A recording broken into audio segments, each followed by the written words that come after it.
There's a great deal of interest nowadays because the public is becoming more and more aware that doctors aren't helping them.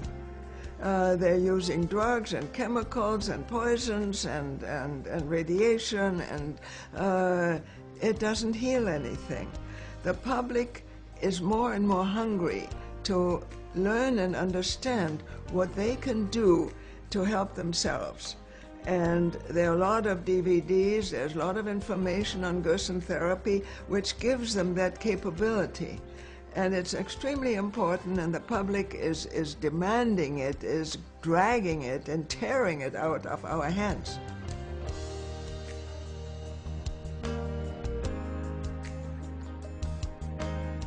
That's exciting that the public is waking up, because they've been brainwashed. Oh, the doctors know best, you have to do what the doctors say, and so on. As it is, actually, doctors treat chronic degenerative disease symptoms. They never heal anything. And if you don't heal, the symptoms worsen, and the drugs the doctors pass out have side effects, and people just get more and more ill and are more and more miserable, and they're not getting well. And the public is waking up that they are being bamboozled, and the doctors are drug pushers. Doctors are not the answer. Doctors are also taught in medical school that chronic degenerative disease is incurable by definition. And the public is beginning to understand. And they're looking for something better, something valuable, something they can do for themselves. And over the years, they have become acquainted, for instance, with Jay Cordish and juicing and the juice machine. And they're beginning to understand that if they are able to nourish the body thoroughly, to nourish the body's defenses with nutrition, not dead, rotten food and chemicals and pesticides and fungicides that are contained in everything, and the foods that are damaged by processing, and they're valueless, and they are not able to nourish the body's defenses. The public is becoming aware that they have to learn about something better and valuable. And juicing is one of the ways to do it, but it has to also be the right juice, and the food has to be organic, free of poisons, free of pesticides, and free of alterations of preservatives and so on. So the public wants to be able to take care of themselves, because the doctors obviously aren't helping them. I don't have a doctor. I never go to a doctor. I avoid doctors. That's part of the reason for staying healthy.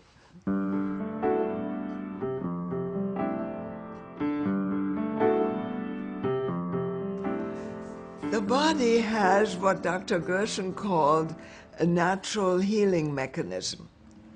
If it didn't, every time you cut yourself, you would have an infection and die. Every time a woman in the kitchen burns herself, she would get an infection because the skin is broken and die.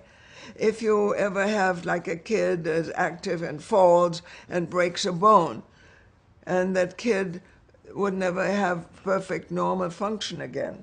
Okay? In other words, the body is normally organized in order to heal. Yes, the body has a built-in natural healing mechanism. And Dr. Gerson was definitely of the opinion that only thing you have to do is restore and rebuild the body's healing mechanism, which is being suppressed and damaged by the chemicals and the pesticides and the fungicides and the poison in the water, the fluoride that they put in the water and things like that. These things poison and damage the body's defenses. Actually, when the defenses are in order, your immune system, your enzyme system, your hormone system, your essential organs like the liver and the lungs and the brain and the heart, if those organs are in order, cancer is impossible. You cannot have cancer. the body has too many powerful defenses, so that cancer is, first of all, completely avoidable, and secondly, even in advanced situations, totally curable by restoring the body's ability to reactivate this healing mechanism.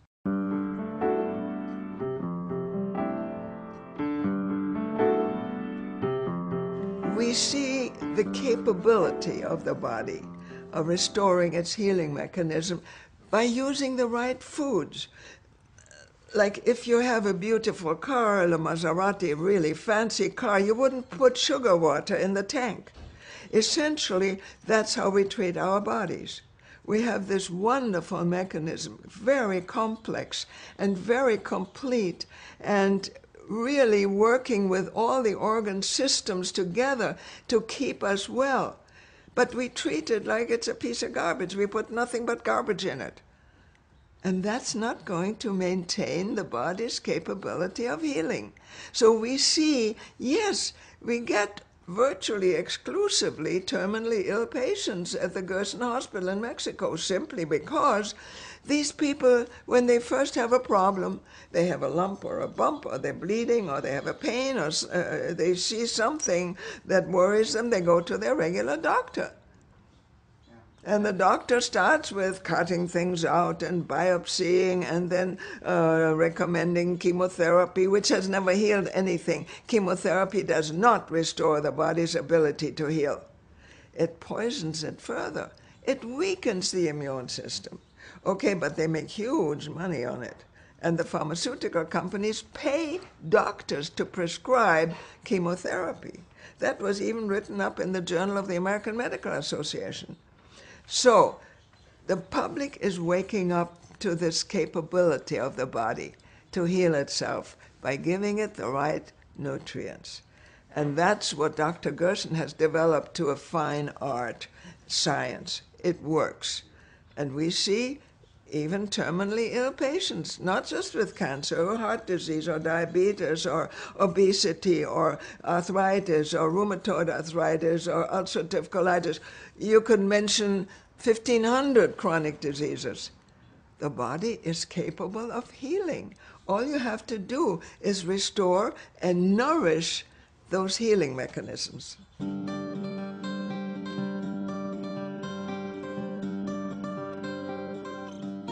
Fresh organic nutrients is the only thing the human body needs to work on.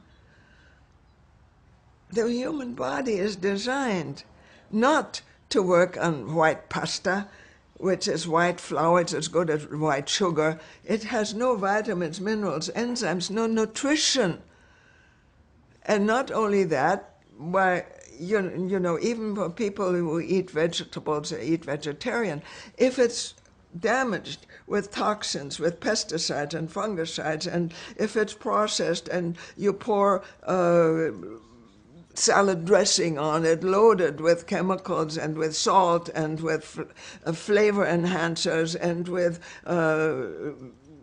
all kinds of chemicals to make it attractive and tasty, those things don't nourish the body. They poison these very systems that we must nourish with good living nutrients, good living poison-free nutrients, and that's organic vegetarian.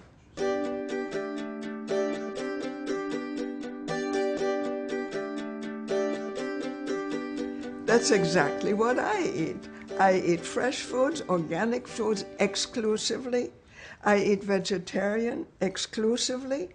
I drink fresh living juices with lots of living minerals, enzymes, vitamins, the kind the body's cells and tissues are able to absorb and utilize.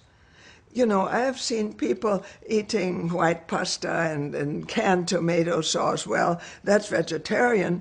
And then they wash it down with Coca-Cola. That's vegetarian. And then they take a vitamin pill so that they get their nutrition. That's not possible. The body can't absorb that kind of stuff. It's chemical, it's pharmaceutical. And in order to absorb things, the body needs living, active nutrients. And, you know, if you sometimes talk to a plumber who's cleaning a septic tank, he'll tell you how many hundreds of pills he finds in there. Pills that people swallow, where sometimes you can still read the logo of the company who made it. You can swallow pills you think you're getting nutrients. You're not. It goes right through you. It can't be used by the body. But the fresh, living, organic, healthy foods and the raw juices that are rich in the very nutrients that the good Lord put on the earth for us, those the body can use and keep its defenses going.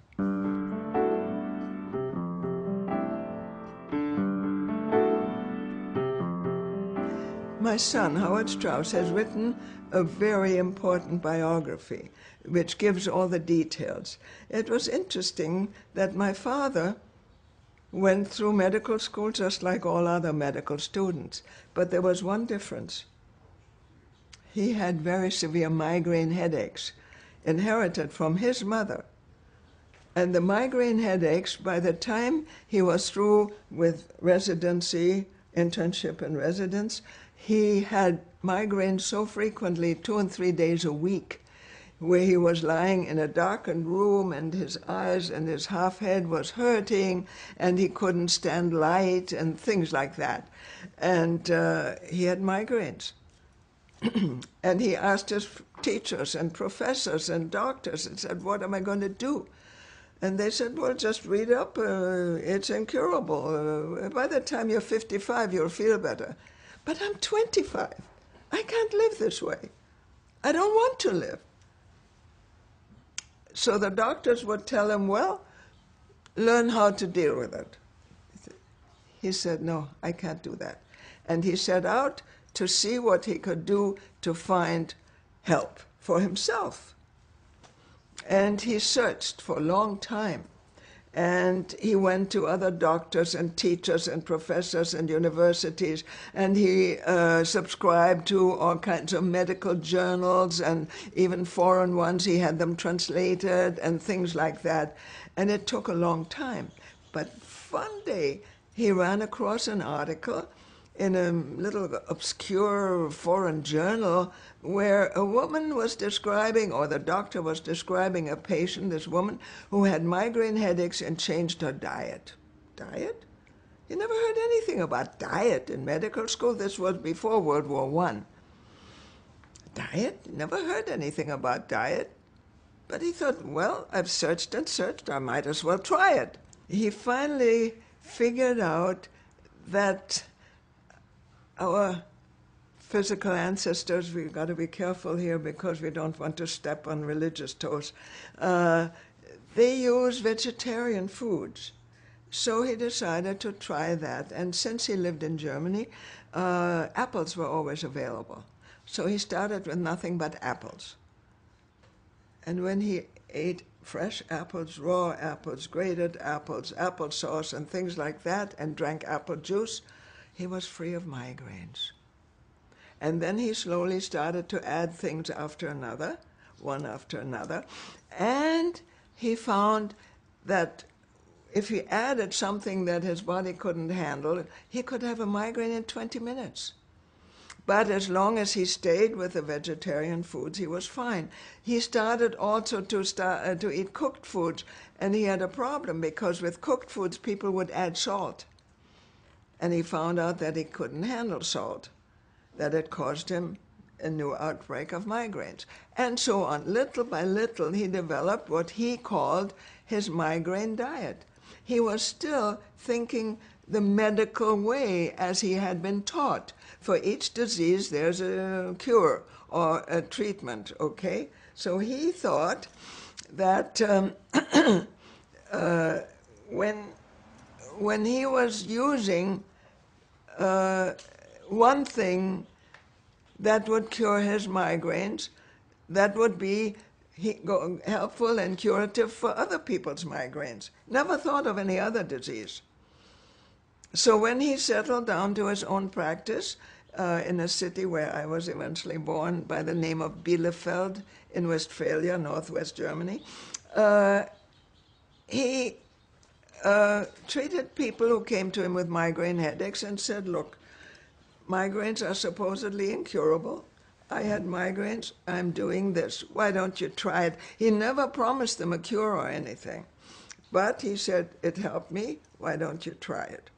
And invariably, these patients would come back and say, yes, doctor, as long as I do what you tell me, I'm free of migraines. If I cheat, I have a migraine. Okay, so he was convinced that this was a good migraine therapy until one day a patient comes back to him, had been complaining of migraine, and said, yes, Dr. Gerson, but I had a different problem also. And that was skin tuberculosis. And it's called lupus vulgaris. It's not the regular, what we now call lupus. Lupus vulgaris, skin tuberculosis. And he said that too is healing. So my father said, no, that's impossible. It's an incurable disease. It must have been something else. No, the guy pulled out a laboratory test that those lesions, wherever they were, had tubercular bacilli in them. My father said, let me see that. He had no idea. He couldn't figure out the connection between migraine headaches and skin tuberculosis. But he saw that, yes, there was curative. It was healing.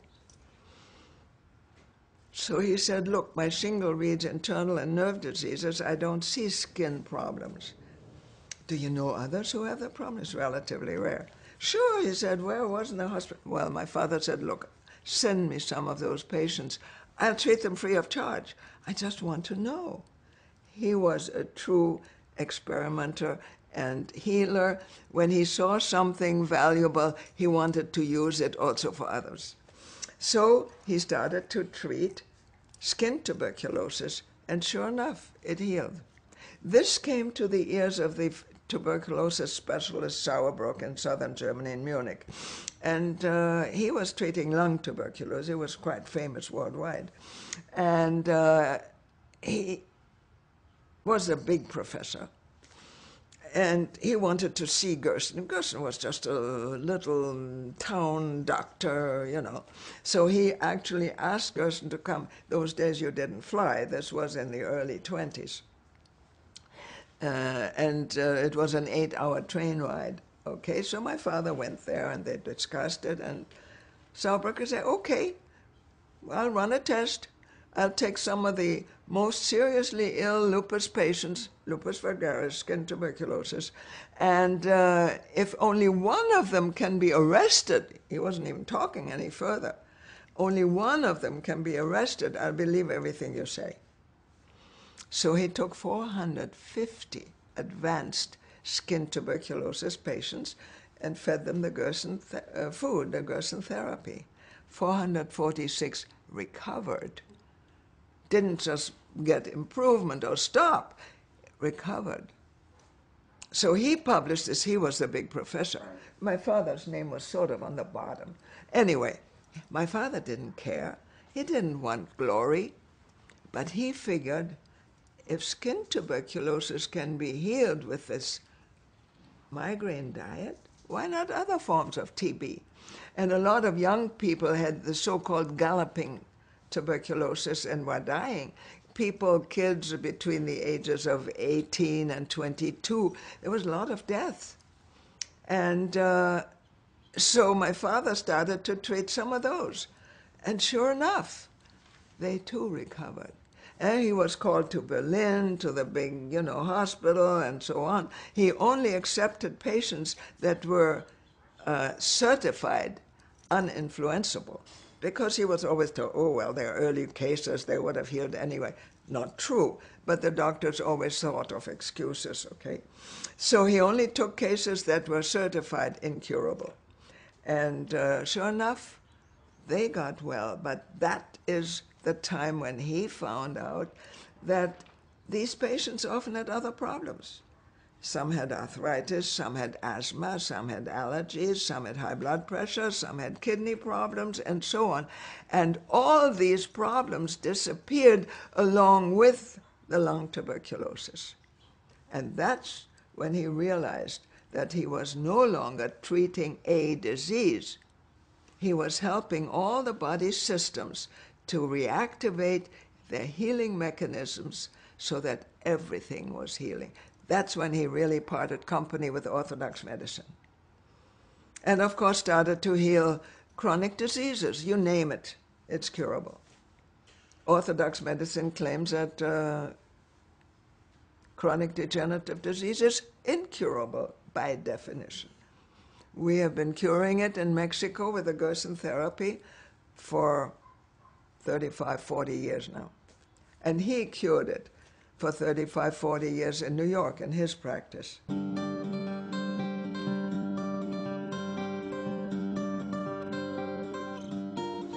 Well, you know, it's interesting. The more famous people, they want to have the fanciest clinics and the fanciest doctors and the best and so on.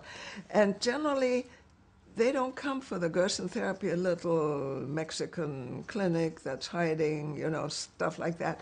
So we rarely see really famous people. We did have some. Dr. Gerson had some. The famous, way back, I remember when I was a teenager, the famous Russian bass, I think, Fyodor Shalyapin, and there was a famous violinist, and there was a famous actress, but generally very few people, because the rich and the famous didn't go to, you know, these little side situations. They wanted the best, the most famous, and the most expensive doctors.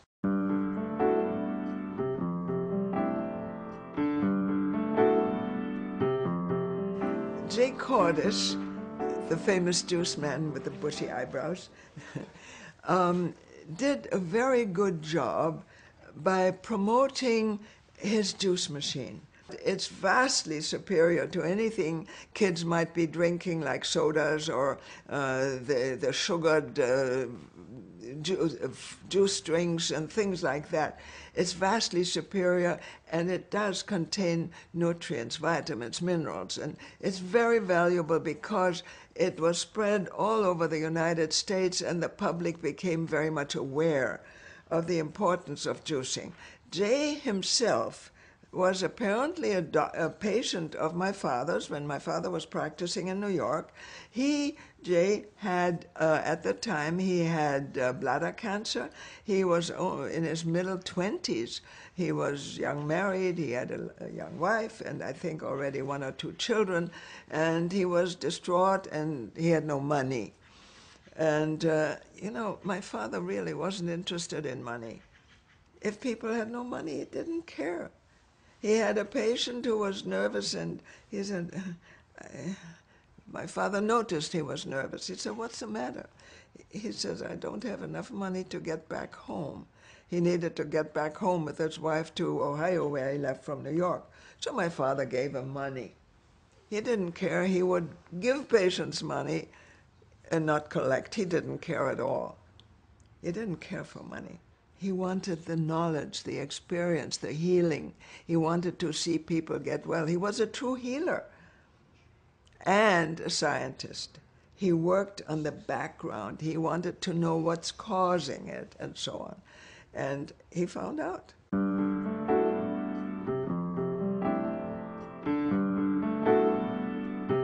Well, his book, that was his last book, actually. He had written other books, but this was his last and ultimate book. It was called A Cancer Therapy, Results of 50 Cases. And yes, he took 50 cases, of which 48 had been terminal. 2 were relatively early. And he showed with biopsies from, he never did his own biopsies, from hospitals, from universities, from other doctors, even sometimes other countries, where it was proved to be cancer, and in most of the cases in advanced condition. And he showed the therapy that he used to heal them and treat them, and he describes 50 cases. Now, the interesting thing is this. As I was saying earlier, the Gerson therapy is not specifically a cancer treatment, and he was very much aware of that.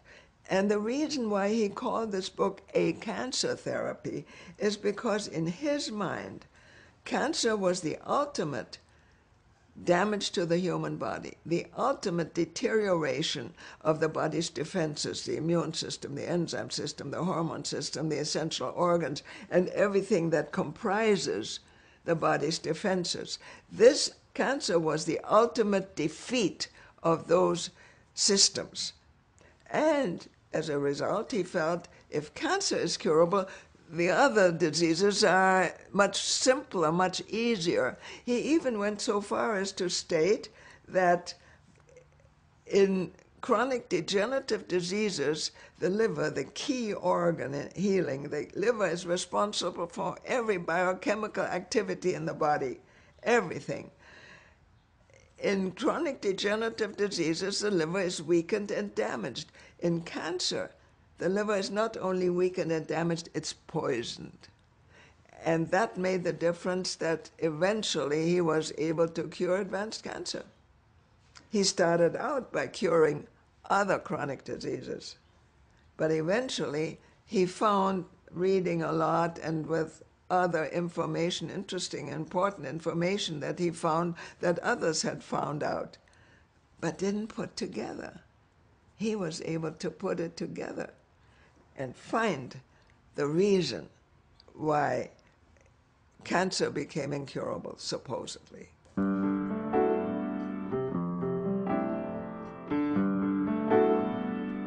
It has had to change some. The program, as he outlined it, was requiring certain things that we can no longer do and no longer get. For one, the FDA has blocked it, and they claim that they do the public a favor because they can only allow chemicals on the market that are effective and harmless like chemotherapy, right? Okay, and stuff like that. But it's not true. But they have made it very difficult for us to get crude liver extract and to get B12 and to get some of the things Dr. Gerson used. So we've had to add things like CoQ10, which works fairly well. It's not as good as the real good crude liver extract, but we are lucky we're still healing cancer, advanced cancer, including pancreatic cancer, where orthodox medicine is completely incapable of doing anything but damage people further.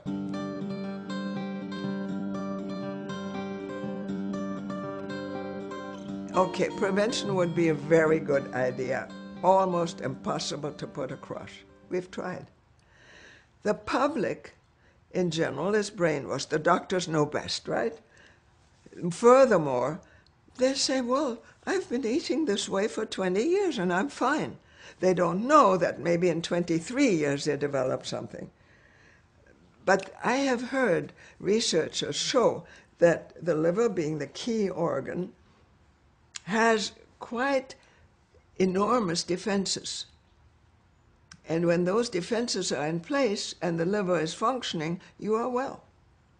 But if you don't nourish it with fresh, living, organic, clean vegetables and fruit and absorbable, utilizable vitamins, minerals, and enzymes, the liver's defenses go down slowly.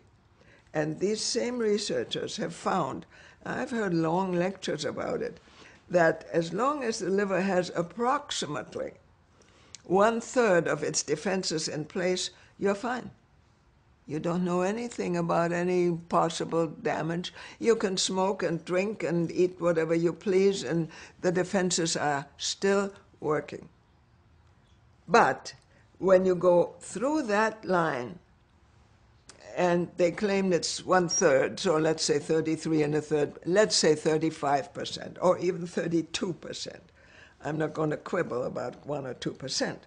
When you fall through that line, you can go from apparently normal health to terrible disease in a matter of days. I've seen that happen. because there's no way you can test yourself. There's no way that there's any way of finding to what extent your liver is still working and your liver still has defenses and is still capable of releasing stuff to keep you well. You don't know if your liver works 91% or 73% or maybe 46% or maybe 37%. And you're not nourishing it with pasta and meat and salt and all kinds of chemicalized stuff. And then one day it drops through that line. And suddenly you have lumps or bumps, or you have arthritis, or you have rheumatoid lupus, or any of those other so-called diseases, and so on. It can happen from one day to the next. But it usually happens. And we see a lot of patients around the age of 55-ish, male and female. Okay? There comes a time. And you try at 35 or 40 to tell them they have to change their diet. Why? I'm enjoying this. It's wonderful, and I'm healthy. I'm fine. Why should I change? Why should I stop smoking? I enjoy smoking. Try to sell prevention. You waste your time, you waste your breath, you waste your money. Don't bother.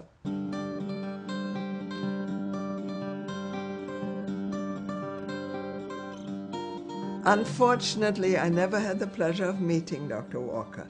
However, I'll tell you a story about one of his books. We were working in Mexico already, and we had a patient there, a very nice lady, and she asked me one day, knowing that we use Norwalk and suggest it for patients, she said, do you have one of Norman Walker's books signed specifically to you? I said, no, unfortunately I don't. I'll get it for you, she said. And she called and talked to his wife. And the wife said, you know, Dr. Walker is very busy. And he was 111 at the time. And I can't make an appointment for the next 18 months. So when you make an appointment and you're 111 years old and it's a year and a half later, I got the book. He kept it. Now, the important thing here is that Dr. Walker, at the age of 39, was seriously ill, was sent home from the hospital. They didn't find out, they couldn't figure out what was wrong with him. They couldn't treat him, they couldn't do anything with him, so they just told him, go home and get your affairs in order. In other words, go ahead and die. So that's when he changed his diet, and he decided he needed to eat raw foods, but he couldn't eat enough. And he realized if he could get rid of a good deal of the fiber, then he could eat more. So that's why he started to use juicing. And he did that, and then he constructed a juicer for himself and his own. And he restored his health, and he lived for many years. I'm told he died at 117.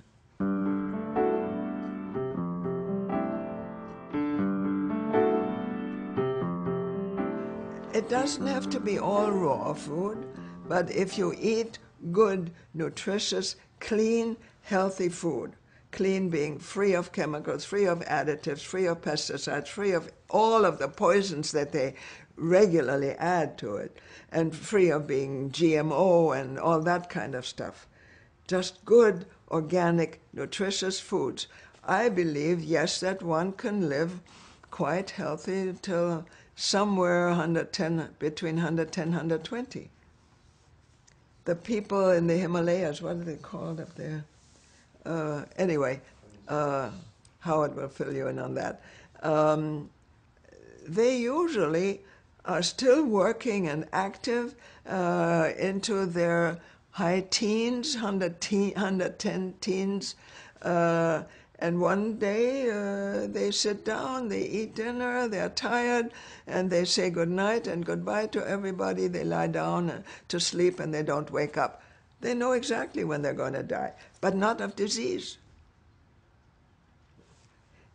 If you are able to maintain your health with good, nutritious food and your defenses, you're perfectly able to live until whatever time you wish, and work and be well. I'm fine. I don't have any chronic diseases. I don't have a doctor. I'm not taking any drugs of any kind. I don't have osteoporosis. I drink juices. I take no drugs for osteoporosis. Those are the most dangerous ones, along with the drugs that alter mental activity. They're terribly dangerous, and they're very damaging and toxic, very bad.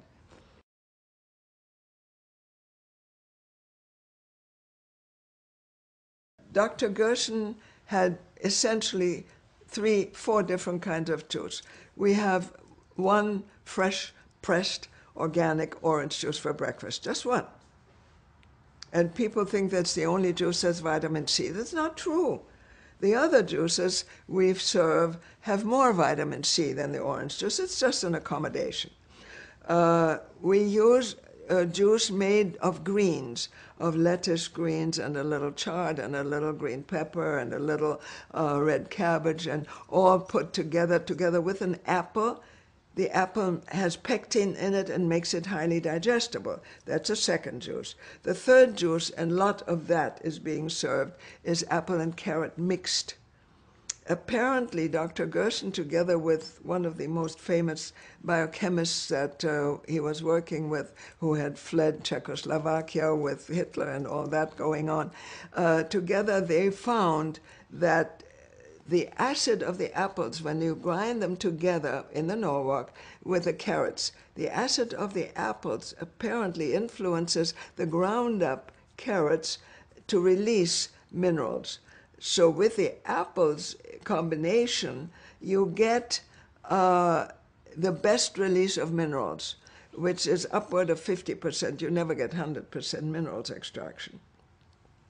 That's the third kind of juice. And the fourth kind of juice is carrot only, which we serve with liver capsules. And that produces, and Dr. Virginia Livingston pointed that out, it produces a precursor vitamin A. And that's very important to heal cancer. So there's actually four kinds of juices: orange juice, green juice, apple carrot juice, and carrot only.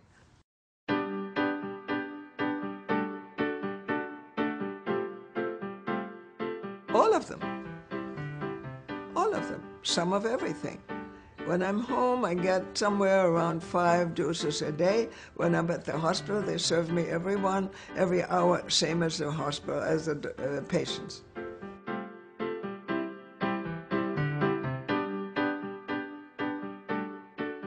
Juicing is an extremely important situation, especially when we're dealing with seriously ill patients. They don't have good appetite. It's a well-known fact that people who have chronic disease have low stomach acid. And when they have low stomach acid, they can't digest food very well, and they haven't got much appetite. But in order to help them and heal them, we have to get nutrients into their body, and pills aren't going to do the job. So we have to get nutrition into them. And since fibers fill you up very quickly, the juicing is important. It removes the fibers, and you can drink an 8-ounce glass of juice every hour, which is what we give them. So between all the juices and the meals, and they get appetite back. And between meal fruit and all of that, the patients get roughly 20 pounds worth of fresh living food every day, which you couldn't possibly get into them if they eat all of the fiber. But with the juicing, it is possible. And they still eat full meals with normal fiber content. And they have appetite. They're able to eat the vegetarian food. It's not heavy, it's not greasy, it's not fried, it's not salted, it's not animal proteins that fills you up and makes you uncomfortable. It works.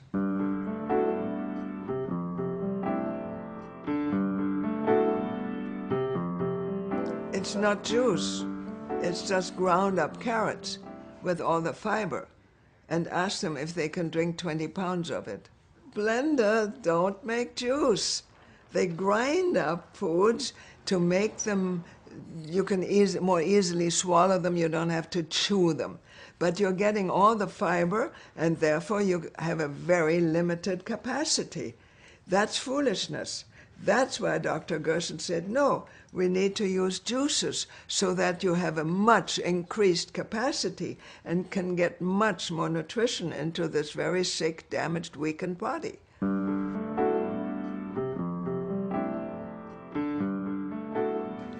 Fiber is good if you're used to eating meat and therefore are constipated.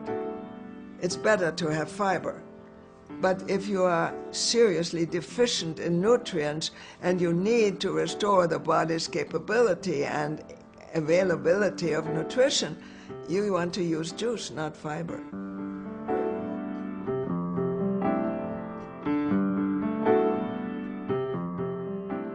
I often get the question of, so where are the proteins on the Gerson therapy?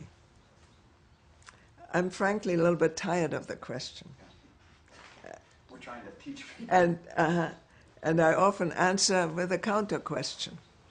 The biggest, strongest land animals are what? Elephants? Do they eat meat? They're vegetarians. What about bulls?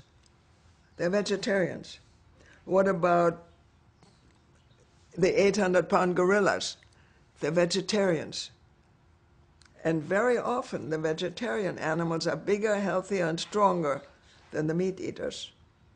If the cat animals that eat meat and they chase, their prey like deer or whatever, they chase them. They have to sneak up as close as they possibly can until they start the pursuit. Okay, the vegetarians, the deer-type animals, they run and run, and if the cat animals are not catching them within 45 seconds, they rest, they're tired. The vegetarians keep right on running. Okay, the vegetarian diet is absolutely rich in proteins. The best and most complete protein apparently is in carrots and carrot juice. And it just happens, and I've seen this working, that there are occasionally babies born to mothers who are not virile and are not able to nurse them, and they're tried on cow's milk, on formula, and on goat's milk, and on soy milk. I've always wondered, soy doesn't give birth to living young. Where does it come from? Where's the milk coming from? And stuff like that. And these children are still not thriving. They got colics and so on. And they have been raised on nothing but fresh, living, press-type carrot juice. Perfectly normal. Carrot juice has almost the same amount of protein as mother's milk. But it has all the other things babies need. Calcium and magnesium and manganese and everything else the babies need for perfectly normal development. After the age of 3 or 4 weeks, they can absolutely exist on and healthily grow on and thrive on nothing but carrot juice. Okay, so there is the answer for protein. You get protein in all vegetables. You get it in potatoes, you get it in the oatmeal, you get it in vegetables, all the other vegetables that are part of the Gerson therapy, and like salads that have enzymes that help lodge those proteins where they belong in the tissues. Okay, you get everything, it's nature has set it all up, it's all right. It's when they start fiddling around and changing things and processing things and adding pesticides and fungicides and food chemicals and flavor things and preservatives and goodness knows what. That's when you get into trouble.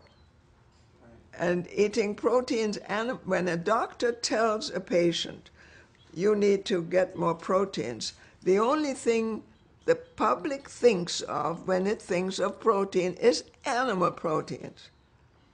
But the human body is not designed for animal proteins. It cannot handle it correctly. It cannot utilize it, cannot break it down to the end product and lodge it correctly. So animal proteins is not the right thing. We are designed for vegetarian food. And that's what I get.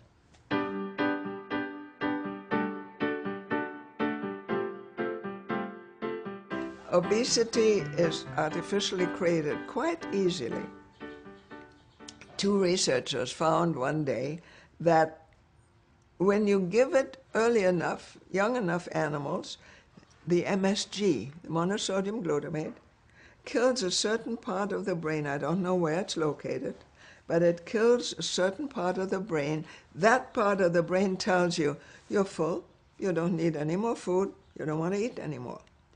And that gets killed with MSG.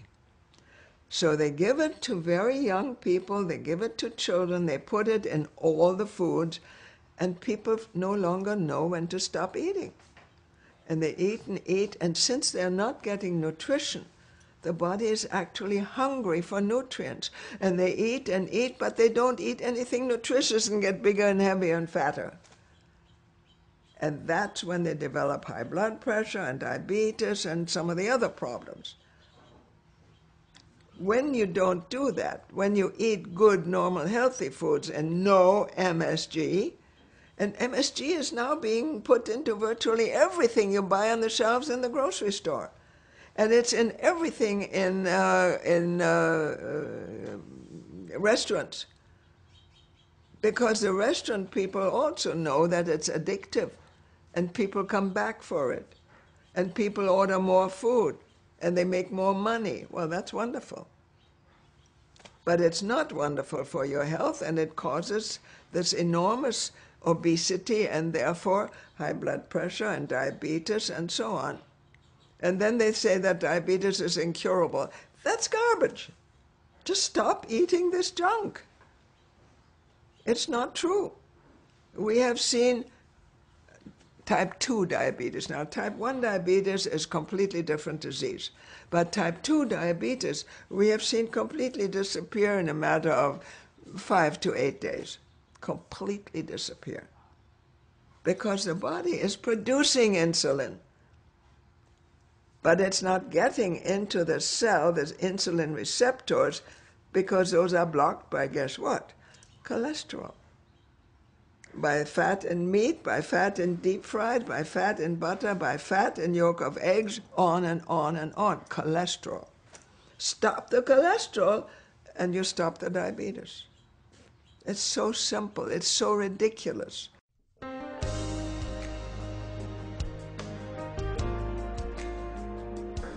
Well, next birthday I'll be 90. Okay, and as I said, I attribute my longevity to, first of all, nourishing my defenses, and secondly, never seeing a doctor, never taking any drugs or chemicals or anything like that, giving my body all the best possible poison-free nutrients, living substances.